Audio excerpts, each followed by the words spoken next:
Ok, una vez más, damos gracias a Dios por darnos la oportunidad de llegar, no sé a cuántos, si son a 10 o a 20 o a 100 personas, no sé, por este medio, pero la idea es que esto que queda filmado en estas tardes, los lunes, pueda de alguna manera ayudar al pueblo de Dios a entender o a crecer más o a ser edificado en el conocimiento de la palabra de Dios.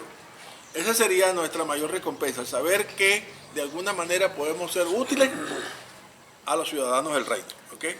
Donde quiera que estos puedan abrir esto, sea en Chile, en Guatemala, en Argentina, en Estados Unidos, donde quiera que ellos puedan abrirlo, sepan que aquí hay una iglesia, ¿verdad? La Iglesia Bautista del Trigal, que tiene la determinación de extender el reino de Dios aquí en la tierra. Hoy vamos a continuar la serie que venimos tratando acerca de soter, que es la palabra griega por salvación. Esta palabra soter es importante que nosotros la tengamos. Todo lo que habla en torno a el hecho de la salvación del hombre. Esa es soterología, palabra compuesta, salvación y lo que habla acerca de la salvación. Como ya les he mencionado, siempre es importante y permítanme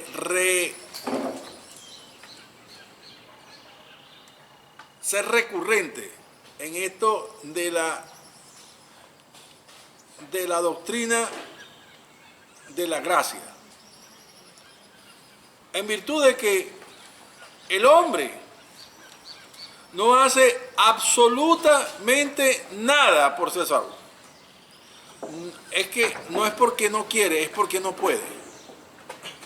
Nunca nosotros pudimos hacer algo para ser salvos. Jamás. La obra es 100% de Dios. Pablo enseña que la escogencia es divina. Pablo enseña que el llamado es divino. Pablo enseña que, el Señor Jesús enseña, que el convencimiento es de Dios. Pablo también enseña que el crecimiento lo da Dios. Así que toda la obra de la salvación depende absolutamente de Dios. Y esto tiene un propósito, para que nadie alguna vez se le ocurra gloriarse en su presencia. Y déjeme decirle esto, si la Biblia dice para que esto no ocurra, es porque lo más probable es que hubiese ocurrido. Y no dudo de que hay alguien por ahí enseñando algo semejante a eso.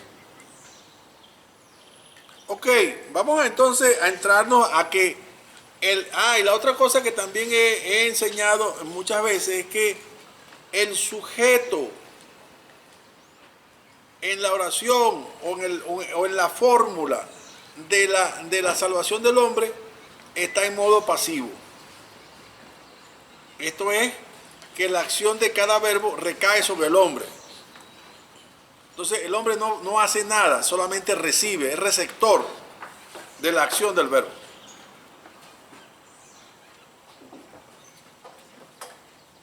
Hoy vamos a hablar de que cualquiera de nosotros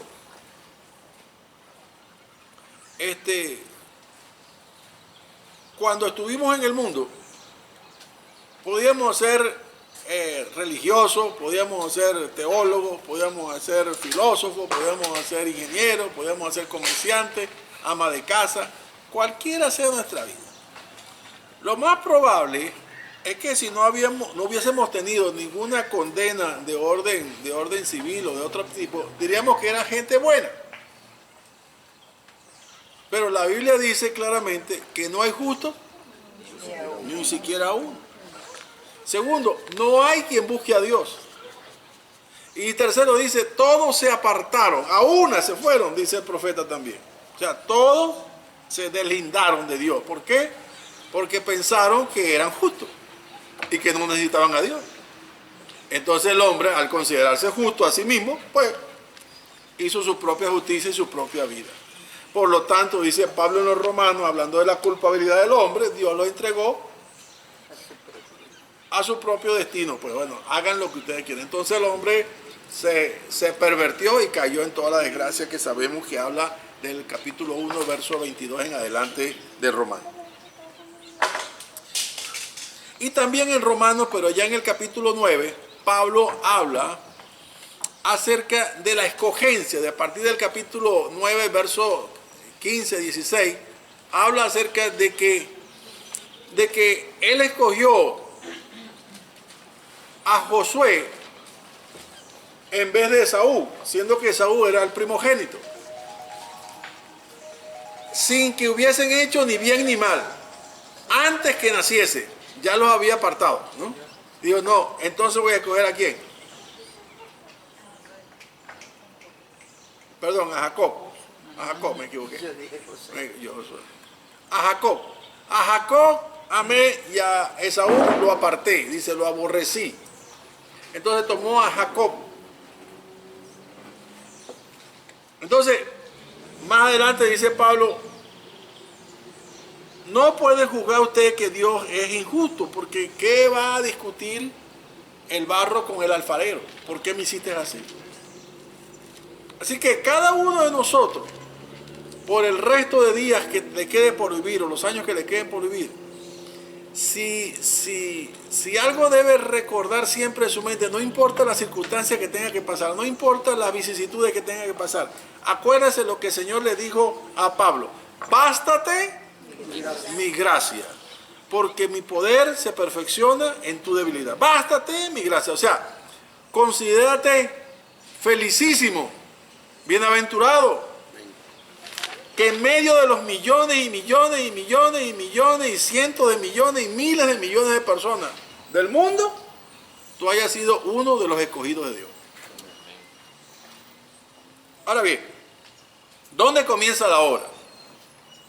No tengo esto en mi escrito aquí, pero yo sé que está en Juan, capítulo 14, donde habla acerca de la obra del Espíritu Santo. Dice ahí el 14, creo, el 16, dice que el Espíritu Santo tiene la obra de convencer ¿a quién? Al pecador. Al mundo. Y él convence. Tres cosas, tres áreas de convencimiento: de justicia, de juicio y de pecado. Ese es 16:8. 16:8. ¿Cómo dice Luis? Dice, y cuando Él venga, convencerá al mundo de pecado, de justicia y de juicio. De pecado por cuanto no cree en mí. De justicia por cuanto voy al Padre y no me veréis más. Y de juicio por cuanto el príncipe de este mundo ha sido ya juzgado. Ok, vamos a hablar del primer punto. Él convencerá. Él va a traer el entendimiento y la luz. Y dice, de pecado.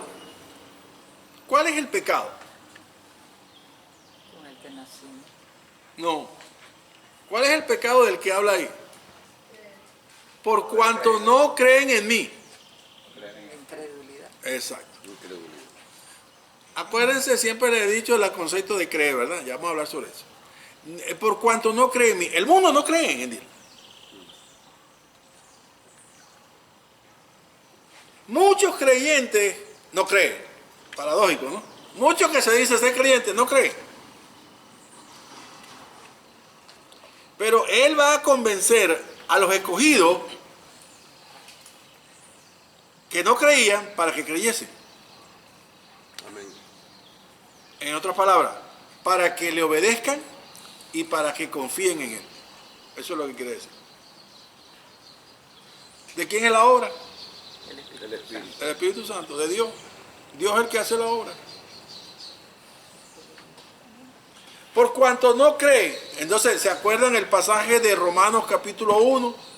Que el hombre se envaneció y su necio corazón fue, profesando ser sabios, se hicieron necios y cambiaron la gloria de Dios en semejanza de aves, de cuadrúpedos, de reptiles, ¿verdad? Y prefirieron la mentira antes que la verdad. Entonces, esa es la culpabilidad del hombre.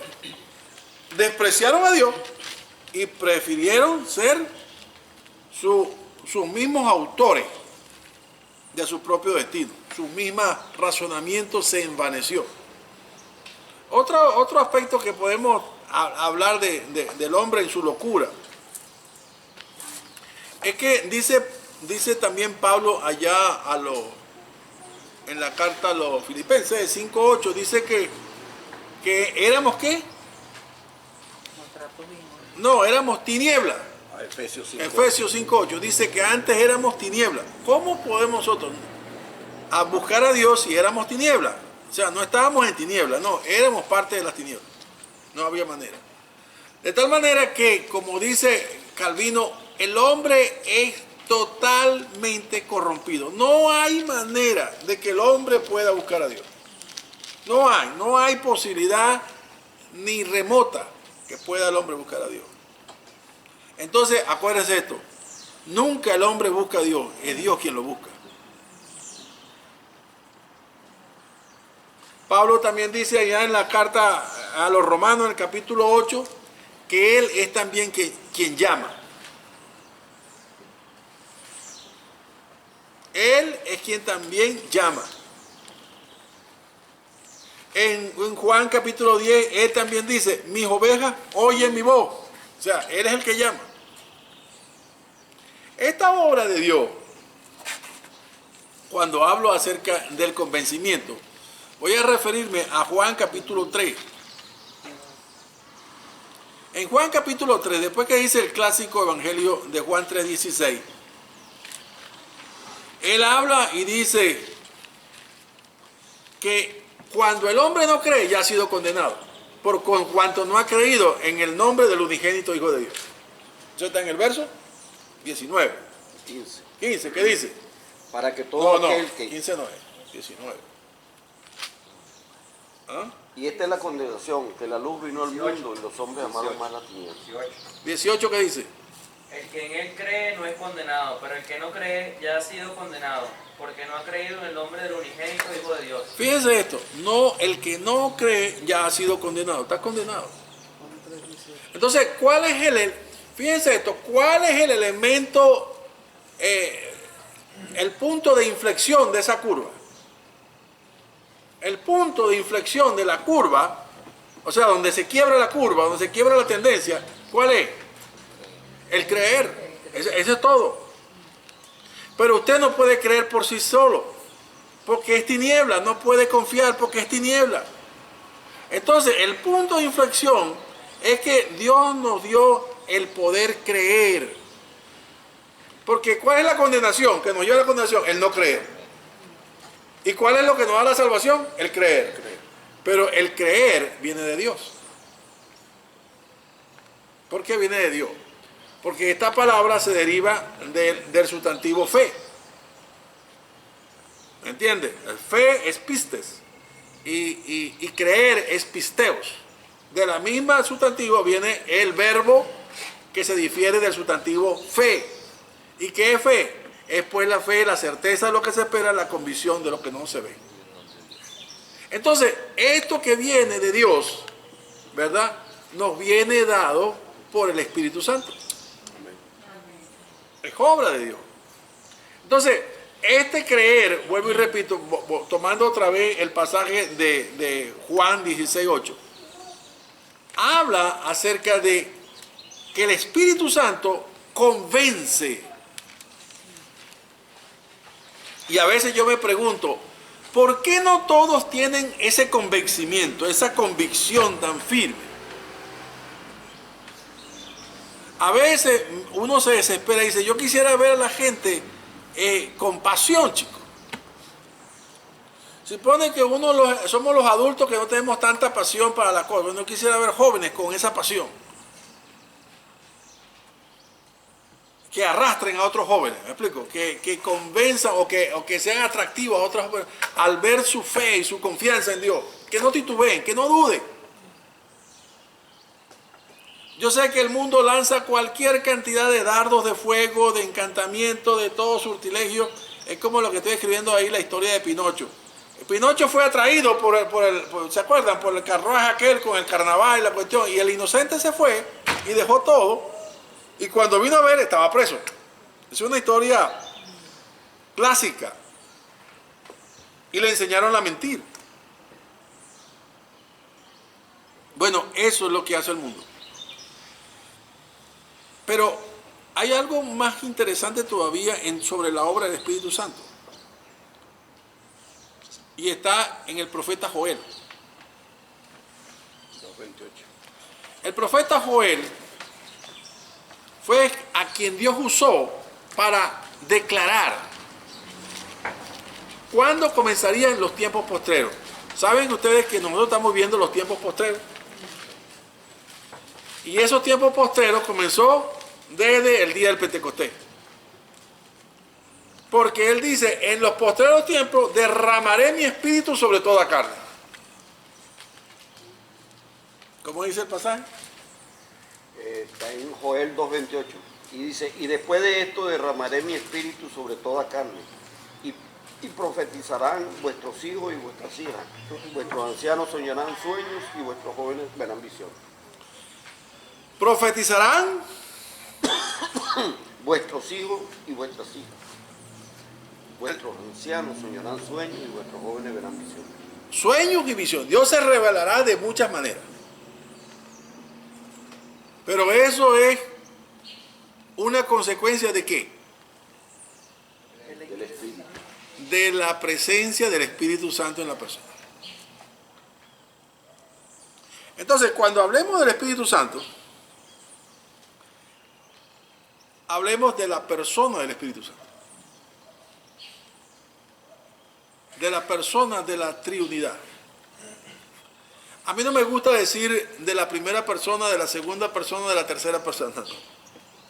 Porque eso de alguna manera jerarquiza, ¿me entiendes? En la mente nuestra le da como una jerarquía. De la persona del Espíritu Santo. Donde Dios se manifiesta. Por eso en Juan capítulo 16, Él dijo, Él dijo, cuando yo me vaya, vendrá el Espíritu Santo. No os dejaré huérfanos, os enviaré al Consolador, el cual, miren la palabra que dice ahí, está con vosotros y estará en vosotros. Claro, porque esa función del Consolador, del guía y del revelador la estaba haciendo Jesucristo. Pero os conviene que yo me vaya. Porque cuando yo me vaya, todo lo que yo tengo y todo lo que les he mostrado, ahora no va a estar cerca de ustedes, sino estará en ustedes. ¿Me entienden? Entonces, ¿qué vamos a hablar nosotros esta semana? Vamos a hablar de la formidable obra del Espíritu de Dios. Cuando tocó mi vida, aclaró mi vida, inquietó mi corazón. Siempre díganle a los que se reúnen en la célula, ustedes están aquí, ¿saben por qué? Porque alguien los está inquietando a venir. Hoy quiero decirle quién es el que está poniendo en su corazón, hoy debo ir ahí a la célula, o debo congregarme, o debo aceptar la invitación de fulano o fulana para asistir a la célula. ¿Sabe quién es ese que está hablando ahí? Esa pequeña vocecita que algunos lo llaman conciencia, que algunos lo llaman madurez, que algunos lo llaman sentido común. Bueno, pónganle los psicólogos, los psiquiatras el nombre que quieran. Pero cuando se trata de las cosas de Dios, estoy diciendo que es el Espíritu Santo que en un silbido suave está hablando a quien Él ha escogido para ser salvo. Amén. O sea, óigame bien, afine el oído. Porque si es en visión nocturna, si es en sueño, o si es de manera audible, de cualquier manera, Dios, cuando quiere escoger a alguien, empieza a llamarlo. ¿Sabe qué? A mucha gente le he enseñado y le he aconsejado. Si usted siente que Dios le llama, venga. Como dice en Hebreos, dice, si escucháis hoy su voz, no endurezcáis vuestro corazón. ¿Sabe por qué? Acépteme esto. Es mejor venir al Dios de gracia antes que el Dios de justicia vaya a buscarlo. ¿Me está oyendo?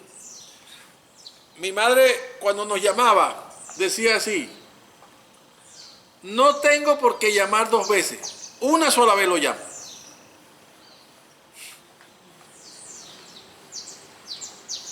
Ya saben lo que había después, ¿no? Una sola vez lo llamo. Porque aquí no hay sordo.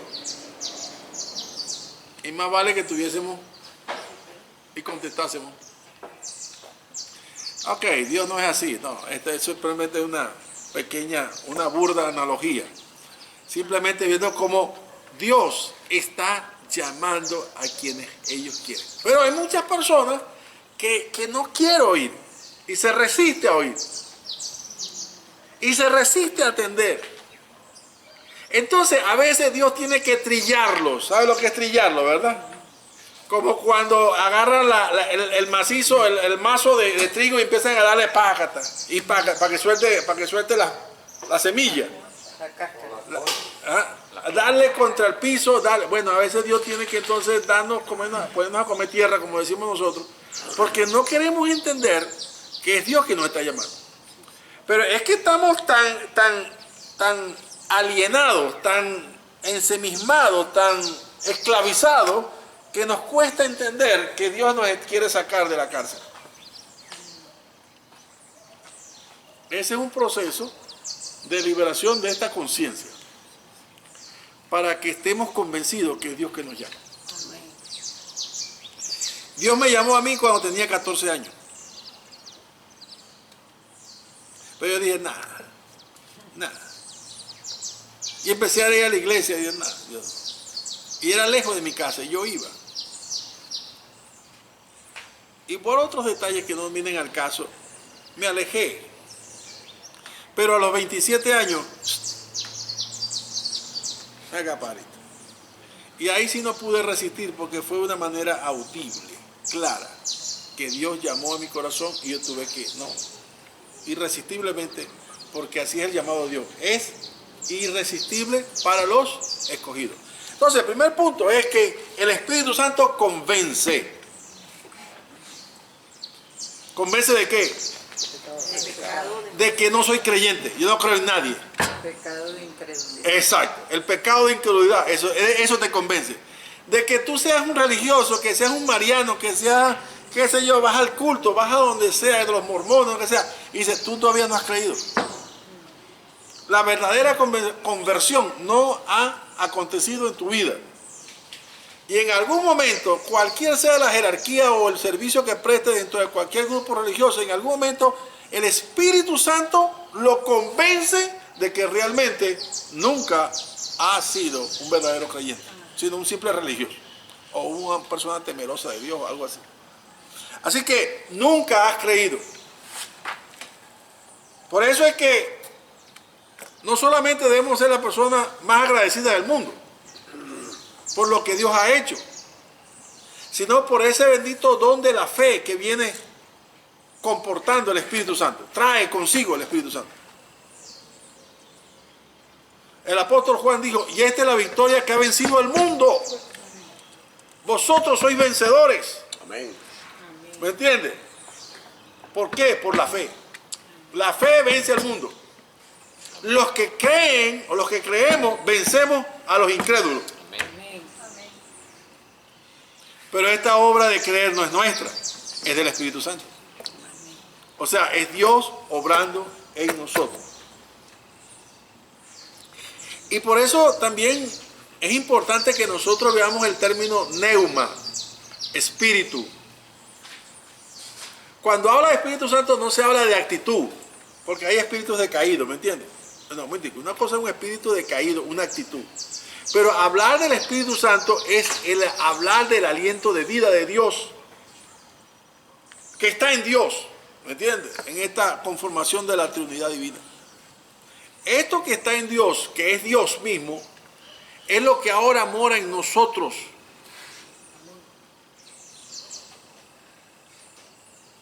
Lo leímos en estos días, ¿verdad?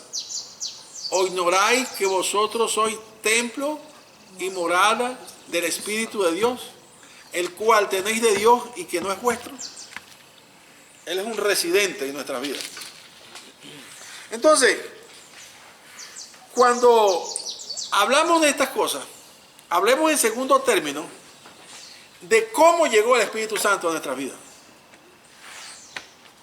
¿Sabe? Cuando en el Antiguo Testamento, cuando Dios escogía a una persona, ¿se acuerdan, por ejemplo, cuando Dios dijo al profeta Samuel, vaya, llévese a aquel muchacho grandulón que está allá, que se llama Saúl? ¿Se acuerdan? ¿Y qué hizo Samuel? Para decirle que Dios lo había escogido. Se quitó el cuerno del aceite que preparaban con canola, canela, aceite de oliva, un aceite perfumado, y lo derramó sobre su cabeza.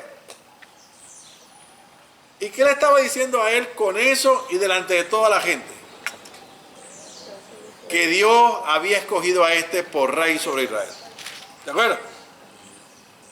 Después, cuando fue el caso del rey David, 14 años de persecución tuvo Saúl contra David. Y allá en Hebrón,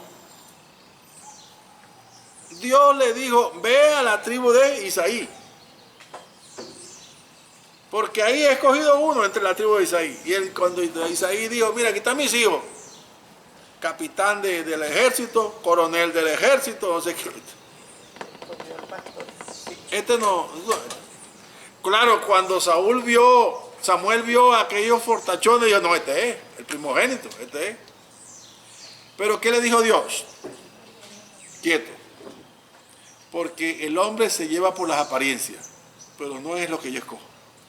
Yo escojo el corazón. Y entonces falta uno, sí, un pastorcito de 16 años que está allá entre las ovejas. Hazlo venir, hasta que él no llegue no comemos. Y cuando lo vio, ¿qué dijo Dios? Este es. Y entonces, ¿qué hizo el profeta Samuel? Este es el nuevo rey. Ese aceite, ya ahora en el Nuevo Testamento, esto simbolizaba lo que vendría a ser el Espíritu Santo en el creyente. Y ahí sí entramos a Efesios capítulo 1, 13, que es el clásico. ¿Y qué dice Efesios 1, 13? En él también vosotros, habiendo oído la palabra de verdad, el evangelio de vuestra salvación, y habiendo creído en él, fuiste sellados con el Espíritu Santo de la promesa. ¿Entiendes? Ese creer que nos capacita ahora, nos da esa apertura, dice, se concreta en una obra puntual. Y en esto quiero pararme un momentico. No piensen que, por ejemplo, la unción del Espíritu Santo es una obra posterior. Que la gente cree y en cualquier momento más adelante recibe la unción del Espíritu. No. ¿Sabe por qué? Porque el Espíritu Santo también se llama el Espíritu de vida. O sea, la vida que usted tiene en Dios le es dada por el Espíritu. Porque si no, no sería el Zoe, ¿me entiende? Usted tendría ánimo, usted tendría cosas, pero el Zoe de Dios solamente lo da Dios. ¿Por medio de quién? De su Espíritu. Entonces, ahora, esa unción de Dios, dice, está en nosotros. Y es como un sello. A mí me encanta esta parte. Es como un sello que nos garantiza que un día llegaremos a ser transformados en la misma gloria que Cristo ha sido transformado. Amén. ¿Se imagina la obra del Espíritu Santo? Es Dios mismo quien está haciendo el llamado, uno, de convencimiento, de trayéndonos de las tinieblas con su voz. ¿Me entiende? Segundo, que en el momento cuando Él decide el llamado, hace que nosotros podamos parar la oreja y decir, ¿quién me llama? Es conmigo. El predicador habló de mi vida. Aquí hay un señor que está llegando a la iglesia y me dice, jamás me imaginé que yo cuando regresé a mi casa para dejar a las niñas, me iba a tener tiempo para venir a escuchar la palabra. Y yo decía, ¿por qué tengo tantas ganas de regresar para escuchar la palabra? Y llorando el hombre me dijo, entiendo ahora que Dios quería hablar a mi vida, porque todo lo que usted dijo es referente a mí. Y apenas lo voy conociendo. Entonces, la obra previa es esa. Empieza Dios a calentar los motores, es decir, empieza a mostrarnos señales. ¿Cuáles son las señales? Una palabra de fe que usted le diga a una persona. Porque, óigame, los instrumentos son ustedes. Nosotros somos los instrumentos. Amén. Una palabra de fe, Dios te bendiga. Llegando al aeropuerto de Dominicana, la señora que recibe la declaración de migración, cuando uno entrega el papel, bienvenido a la República Dominicana, Dios me lo bendiga, Dios me lo guarde. Eso nunca se oye. Dios te bendiga, hija. Pero esa palabra a alguno le va a quedar. ¿Dónde? Hoy estoy hablando, 2 días después, acerca de esa mujer, Dios la bendiga. Porque, ¿usted sabe cuántos pasajeros pasan por ahí? Cientos de personas en su guardia.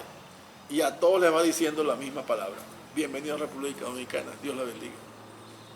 Por eso es que usted tiene que ser el portavoz de Dios para bendecir. Usted es bendición donde quiera que vaya.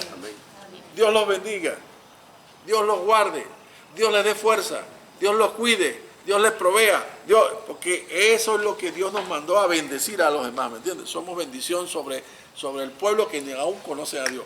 Pero cuando ellos se van, este pueblo, estoy hablando de que Dios. Pero después a la persona le queda, ¿me entiendes? Dios te va a ayudar hoy, y entonces a la persona le queda eso. Pero es la obra del Espíritu Santo que va hilvanando, ¿me entiendes? Va tejiendo una cuerda de amor. Así dice el profeta, o sea, con cuerdas humanas te atraje, con cuerdas de amor. Dios es el que va como la telaraña de aquella araña para atrapar su comida. Bueno, Dios nos va trayendo como con telas de amor, ¿me entiendes? Para atrapar nuestra miserable alma y transformarla a su gloria y semejanza. ¿No es hermoso eso? Amén. Es precioso. Claro, yo estoy hablando de ustedes y yo me estoy imaginando mi propia vida, ¿me entiendes? Lo miserable y lo confundida de la vida de uno. Y dice, uy, Dios hizo lo que tenía que hacer. Todo lo que hubiese sido necesario, lo hizo por nosotros. Entonces, esa obra previa, después viene la segunda obra, la segunda etapa de la misma obra, que sería esa presencia del Espíritu Santo en nuestra vida. Voy a decir otra palabra. La presencia del Espíritu Santo en nuestra vida debe ser un punto del vínculo más cercano que nosotros tengamos para entender la palabra de Dios.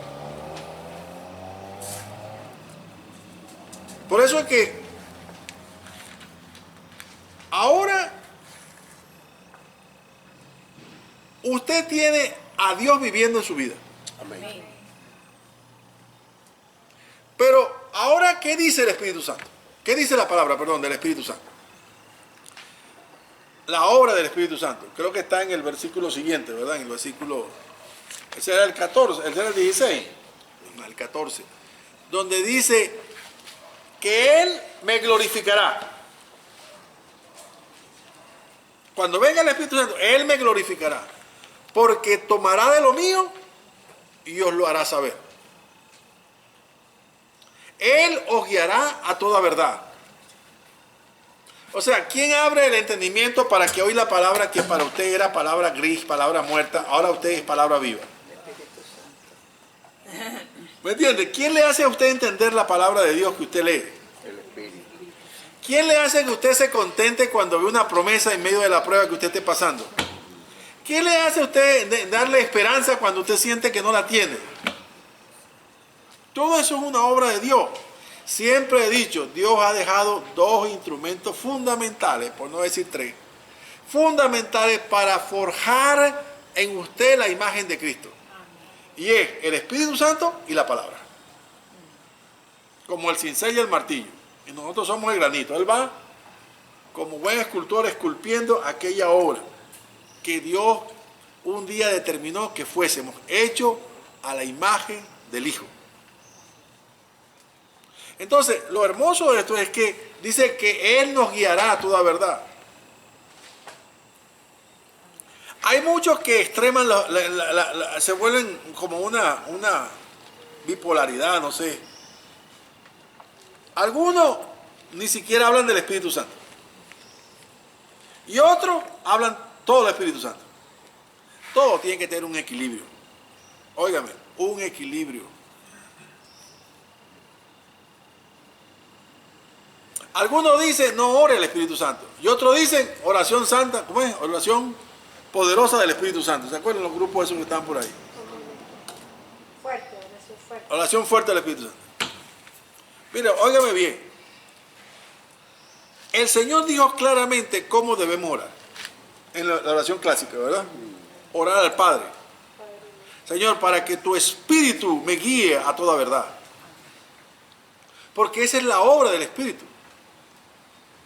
Usted y yo no es que seamos autodidactas. Es que el que me enseña a entender la palabra y el que me da revelación de la palabra es el Espíritu Santo. Primera de Juan, capítulo 2, versos 27 o 29. Búsquenlo un momentico para que ustedes lo vean. Es la ilusión. Exacto. Primero de Juan 2:27. Primera de Juan 2, 27. Dice que la unción que recibiste de Él es verdadera. Y permanece en vosotros de tal manera que no tenéis necesidad de que nadie os enseñe, porque la unción misma os enseña Enseña todas las cosas. todas las cosas. Y es verdadero. Y es verdadera. Entonces se dan cuenta que grábese, memorice ese pasaje. Primera de Juan 2, 27. No estoy diciendo que usted dice, no, es que yo entonces yo no ahora no uso el diccionario, ¿cómo es? La teología de Berkov, o no utilizo el libro de MacArthur para entender, o el libro de fulano para entender. No estoy diciendo que no use los libros. Porque también son hombres que Dios usó para darle entendimiento a esas cosas. Pero lo que quiero decir es que la obra de la revelación de la voluntad de Dios, de la palabra de Dios, viene por obra de Dios. ¿Se da cuenta que toda la gloria le pertenece a Dios? Por medio de su Espíritu, el cual mora en nosotros y nos guía a toda verdad. Entonces usted se preguntará, bueno, pastor, entonces si nos guía a toda verdad, ¿por qué hay tanta diferencia entre los hermanos? Unos que creen esto, otros que creen aquello, otros que creen aquello. ¿Me entiendes? Como le decía yo a alguien, porque pueden haber miles de interpretaciones, pero siempre habrá una verdad única. Y por encima de las interpretaciones está una verdad única. Única. Hay interpretaciones que no determinan que se pierda o que tenga o que no tenga salvación. No. Hay otras que sí. Pero hablando del Espíritu Santo, dice, yo creo que todos los cristianos confesos, estamos claros en que quien me convenció a mí de pecado fue Dios por medio de su Espíritu Santo. Quien me llamó a mí al santo evangelio de Dios fue Dios por medio de su Espíritu Santo. Quien me ungió a mí con el óleo de Dios, que es el Espíritu Santo ahora, es Dios por medio de su Espíritu Santo. Y este mismo Espíritu Santo es el que me hace hoy día mantenerme durante 38 años en el Evangelio. ¿Me entiendes? Porque si Él no hubiese cambiado mi corazón, yo estuviera comiendo hierba. Como cualquier mundano más, pues. Si usted todavía permanece en el Evangelio, dele gloria a Dios, porque esa es la obra del Espíritu Santo. Amén. Porque si usted se fue a embarralearse en el mundo y se revolcó allá en los lodos de sus placeres en el mundo y tal, y desde allá se dio cuenta que estaba deshonrando a Dios, el que usted haya vuelto en sí no fue obra suya, fue el Espíritu Santo que mora en usted. Le dijo, sal de aquí, tú no puedes permanecer aquí. Entonces tuvo que el hijo pródigo, como el hijo pródigo, regresar otra vez al redil. Todo es la obra del Espíritu Santo. Y entonces, ¿quién entonces me hace permanecer? ¿Quién me corrige a mí cuando estoy equivocado? ¿Quién me redarguye a mí de lo que estoy haciendo? ¿Por omisión o por acción? ¿O porque hice algo malo o porque deja hacer lo bueno? El Espíritu Santo. Ayer me pasó algo en República Dominicana. Estoy en el aeropuerto, me dice el anunciador, dice, y en la pantalla dice, usted va a salir, los de Venezuela, Caracas van a salir en la puerta A5. A5, aquí me quedo. Pasa una hora. Y ya el vuelo sale a las 2:55, son las 2:15. Cónchale, pero yo no veo gente aquí de las que estaban en el avión cuando venía de Miami. Entonces, me voy a la pantalla y busco el avión y dice, la puerta es la B4. El que estás perdido soy yo. Y me voy rápidamente caminando. Le digo, señorita, ¿dónde queda la B4? Ay, señor, eso queda al otro extremo por allá. Y yo digo, rápido, me voy caminando. Cuando voy caminando rápido, paso por, hay mucha venta de comida ahí, ¿no? Y paso por unos que están comiendo ahí, que estaban en la cola cuando uno se chequea, cuando uno se está chequeando. Estaba de primero, tipo así como 150 kilos. Entonces lo veo al hombre ahí, no sé, con una familia ahí comiendo y tomando. Y yo salgo corriendo. Entonces el Espíritu Santo me dice así, si ves a alguien que anda en un mal camino y tú sabes el correcto, ¿no le avisaría? Bueno, tuve que devolverme de una vez y meterme en lo que estaban ellos. Oye, disculpen, hermano. Sí, la gente se extrañó y dice, no, disculpen, mira, yo te vi en la cola cuando estábamos chequeando y no sé si tú te das cuenta que la puerta la cambiaron a la B4. La cambiaron. Sí, hermano. Oye, gracias, señor. Gracias, papá, me dijo. Ya está, papá, fui, pues no. Pero ¿quién me hizo ver que, no, tú ves a alguien que va cayendo en un camino, no le vas a avisar, por ahí no es. Pero fue una obra del Espíritu Santo, un momentico ahí, me devolví. Y después me devolví, ay, gracias, Señor. No se volvió forondo porque dice, se da cuenta que el Espíritu Santo habla. Entonces, ¿quién me guía hoy? Óigame esto. La permanencia del Espíritu Santo en nosotros. Por eso yo enseño de la seguridad de la salvación. ¿Por qué? Porque la permanencia del Espíritu Santo en nosotros, dice la palabra, es la garantía de la herencia recibida, la herencia que hemos de recibir en los cielos, para los santos en luz. O sea que cuando nosotros, no sé cuántos años nos faltan, si días o meses o años, los que nos falten, de parte de Dios, tenemos una garantía. ¿Cuál es la garantía? De que hemos de recibir la herencia. Esa herencia que dice Pedro allá en 1 de Pedro, dice que tenemos una herencia incorruptible, incontaminada, inmarcesible, reservada en los cielos para nosotros. Esa herencia que hemos de recibir, que es la gloria, ¿quién nos garantiza que la recibiremos? ¿Qué dice Pablo en Efesios 1:13, el 14 y 15? ¿Qué dice? Dice que es la herencia, la garantía de la herencia de las arras de las herencias que nosotros hemos recibido. Entonces, váyanse con esto para que, dos cosas, podamos enseñar de que la obra de Dios, el hecho de Dios está hilando en medio de nosotros una red de amor. Una red que cautiva, que atrae.